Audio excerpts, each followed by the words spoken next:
بسم اللہ الرحمن الرحیم. السلام علیکم ورحمۃ اللہ وبرکاتہ. ناظرین، پرسیکیوشن کے موضوع پر ایک اور پروگرام کے ساتھ آپ کی خدمت میں حاضر ہیں. اس پروگرام میں ہم جہاں ان مظالم اور ان مصائب کا تذکرہ کرتے ہیں جو پاکستان میں جماعت احمدیہ سے تعلق رکھنے والے معصوم احمدیوں کو درپیش ہیں، وہاں پر ہم ان غلط فہمیوں کو بھی دور کرنے کی کوشش کرتے ہیں جو کہ پاکستان میں انتہا پسند مذہبی ایک طبقے کے ہاتھوں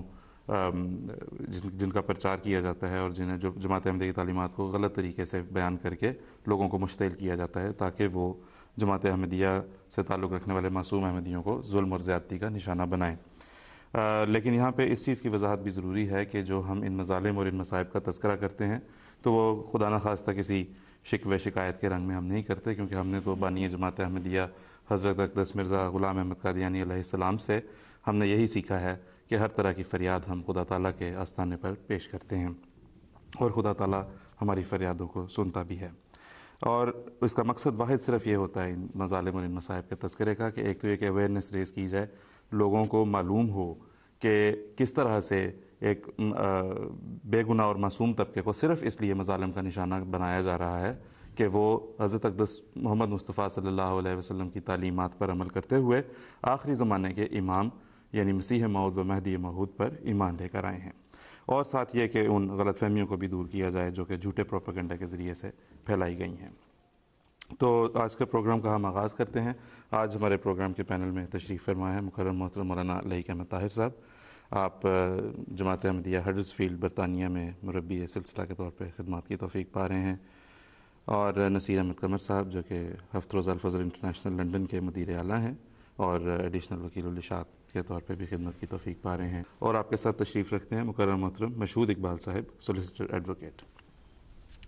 اب ہم یہاں سے اپنے پروگرام کا آغاز کرتے ہیں. مشہود صاحب، پچھلے پروگرام میں بھی ایک سوال آیا تھا، یہ سوال بار بار دہرایا بھی جاتا ہے، اور اس سوال کا پس منظر یہ ہے کہ جماعت احمدیہ جس طرح ہم کہتے ہیں کہ بہت سارا جھوٹا پروپیگنڈا کیا گیا ہے، بہت ساری غلط باتیں جماعت احمدیہ سے متعلق پھیلائی گئی ہیں، ان میں سے ایک بات یہ بھی ہے جو بڑی کثرت سے پھیلائی گئی ہے کہ لوگوں کے دلوں میں جماعت احمدیہ کی پاکستان کے ساتھ لائلٹی سے متعلق شکوک و شبہات پیدا کیے جاتے ہیں، اور یہ کہا جاتا ہے کہ جماعت احمدیہ پاکستان کے ساتھ لائل یا وفادار نہیں ہے. جبکہ ہم یہ دیکھتے ہیں کہ جماعت احمدیہ صرف پاکستان ہی نہیں بلکہ تصور پاکستان کے ساتھ بھی ہمیشہ سے لائل تھی اور وفادار تھی، اور اس میں بہت ساری خدمات ہیں. اور یہ یقیناً جس طرح کہ میں نے کہا یہ جھوٹے پروپیگنڈے کا نتیجہ ہے، کیونکہ جب ہم دیکھتے ہیں کہ ذرا سا باشعور طبقہ جو ہے، تھوڑا سا بھی شعور رکھنے والا طبقہ، وہ بہرحال اس چیز کو تسلیم کرتے ہیں. پچھلے دن ہم دیکھ رہے تھے پاکستان کے ایک ٹیلی ویژن چینل کے اوپر جو ہے وہ نذیر ناجی صاحب ایک کالمسٹ ہیں، انہوں نے بڑے کھلے لفظوں میں اعتراف کیا جماعت احمدیہ کی خدمات کا. حسن نثار صاحب کر چکے ہیں، اور بہت سارے لوگ جو کہ جو ہے وہ حقیقت پسندانہ اپنی رائے پیش کرنا جانتے ہیں یا چاہتے ہیں، وہ ضرور اس چیز کا اعتراف کرتے ہیں کہ جماعت احمدیہ کی خدمات کو فراموش نہیں کیا جا سکتا. تو اگر تھوڑا سا اس پہ آپ ہمیں بتائیں آج کہ جماعت احمدیہ کا جو کردار ہے نہ صرف قیام پاکستان میں بلکہ استحکام پاکستان میں بھی. جی شکریہ آصف صاحب.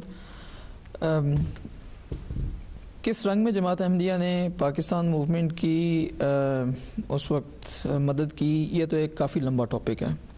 کیونکہ جو قیام پاکستان سے پہلے تحریک تھی کافی عرصے پر محیط تھی. چند موٹی موٹی باتیں میں اس وقت عوام کی ناظرین کی دلچسپی کے لیے بتانا چاہوں گا. شروع کرتا ہوں 1947 کے جو قریب کے واقعات ہیں، جس میں سب سے امپورٹنٹ ایونٹ ہوا تھا 1945-46 کے الیکشنز ہوئے تھے. اب جو ہمارے پاکستان میں اسٹوڈنٹس ہیں جو کہ پاکستان اسٹڈیز سے تعلق رکھتے ہیں یا لاء سے، یا جو اہل الرائے طبقہ ہے، وہ جانتے ہیں کہ یہ ایک ایسی سٹیج تھی کہ جس وقت برطانیہ کے ایوانوں میں ہندوستان کی آزادی سے متعلق بحث جو تھی وہ بار بار اٹھ رہی تھی. ہندوستان میں کانگریس جو تھی وہ مکمل اقتدار حاصل کرنا چاہ رہی تھی. مسلم لیگ کہتی تھی کہ چونکہ ہم مائنورٹیز یعنی مسلمانوں کی واحد نمائندہ جماعت ہیں، لہٰذا ہمیں اپنے حقوق دیے جانے چاہیے، کہ رہتا اسٹیٹ بنانی چاہیے. کانگریس یہ کہتی تھی کہ آپ مسلمانوں کی واحد نمائندہ جماعت اس لیے نہیں ہے کیونکہ مسلمانوں کی جماعت میں سے ہی انفارچونیٹلی بہت سے لوگ قائد اعظم کی اور مسلم لیگ کے خلاف تھے، مثلا جماعت اسلامی اور احرار اسلام، اور جن کے بارے میں جو آفیشیل ثبوت ہیں وہ تو جسٹس منیر کے انکوائری رپورٹ میں بھی موجود ہیں. اس دور میں حضرت خلیفۃ المسیح ثانی جو کہ جماعت احمدیہ کے دوسرے خلیفہ تھے، انہوں نے مسلمانوں کو یہ ہدایت کی کہ اپنے آپس کے تفرقے اور اختلافات کو ختم کر کے اس موقع پر اکٹھے ہو جائیں تاکہ آپ اپنے حقوق کا دفاع کر سکیں، ہندوؤں کے خلاف متحد ہو جائیں اور اپنی آئندہ نسل کے فیوچر کو سیکیور کریں، اور ارج کیا کہ ایک پلیٹ فارم پہ کھڑے ہو کے مسلم لیگ کی تائید کریں۔ اب الفضل 22 اکتوبر 1945 کے خطبے میں حضور نے فرمایا آئندہ الیکشنوں میں ہر احمدی کو مسلم لیگ کی تائید کرنی چاہیے تاکہ انتخابات کے بعد بلا خوف تردید کانگریس سے یہ کہہ سکے کہ وہ مسلمانوں کی نمائندہ ہے۔ اچھا، یہ تو ہوگی 1945-46 کے جو الیکشنز تھے۔ اس کے بعد جب الیکشنز میں مسلم لیگ کی میجورٹی ثابت ہو گئی کہ یہی مسلمانوں کی واحد نمائندہ جماعت ہے، تو جیسے کہ اس وقت کی برطانوی گورنمنٹ نے یہ آفر دی تھی کہ مخلوط حکومت قائم کی جائے، جو اس کے اندر اپنے آپ کو والنٹیئر کریں گے ان کو گورنمنٹ بنانے کی اجازت دی جائے گی۔ کانگریس پیچھے ہٹ گئی، مسلم لیگ واحد میدان میں رہ گئی۔ اب چاہیے تو گورنمنٹ کو یہ تھا کہ اپنے فیصلے کے مطابق گورنمنٹ کو وزارتیں بنانے کا موقع دیتی، گورنمنٹ نے آفر واپس لے لی۔ حضرت خلیفۃ المسیح ثانی نے اس وقت بھی خطبات کے ذریعے گورنمنٹ پر یہ باور کروایا کہ اپنے وعدے کے اوپر آپ قائم رہیں۔ بہرحال مسلمانوں کی گورنمنٹ اس کے بعد بھی بن گئی، جس میں حضرت خلیفۃ المسیح ثانی رضی اللہ عنہ کی ہدایات لگاتار شامل تھیں، اور قائد اعظم رحمۃ اللہ علیہ نے حضرت خلیفۃ المسیح ثانی رضی اللہ عنہ کی جو ہدایات تھیں ان کو بہت قدر اور عزت کی نگاہ سے دیکھا اور ان کے اوپر عمل درآمد کئی مواقع پر کیا، جس میں سے ایک ہی موقع تھا۔ تھوڑا سا آگے آتے ہیں 1947 جب ڈیسائیڈ ہو گیا کہ ہاں جی اب پارٹیشن کر دی جائے۔ پارٹیشن کے بعد سب سے اہم مرحلہ آتا ہے کہ آپ نے باؤنڈریز کیسے طے کرنی ہے جب ایک خطے کو علیحدہ کیا جا رہا تھا۔ اس وقت باؤنڈری کمیشن بنایا گیا تھا اور اس کے ممبران جو تھے وہ ججز تھے برٹش گورنمنٹ میں، یونائٹڈ کنگڈم کے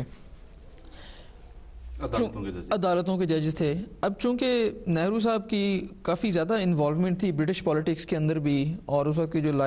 وائس رائے تھے لارڈ ماؤنٹ بیٹن، ان کے تھرو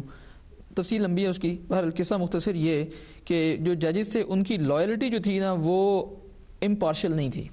وہ بھی کوشچنیبل تھی اس وقت۔ بہرحال اب جماعت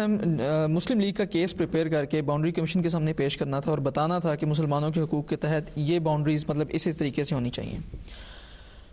حضرت خلیفۃ المسیح ثانی رضی اللہ عنہ نے اس دور میں بھی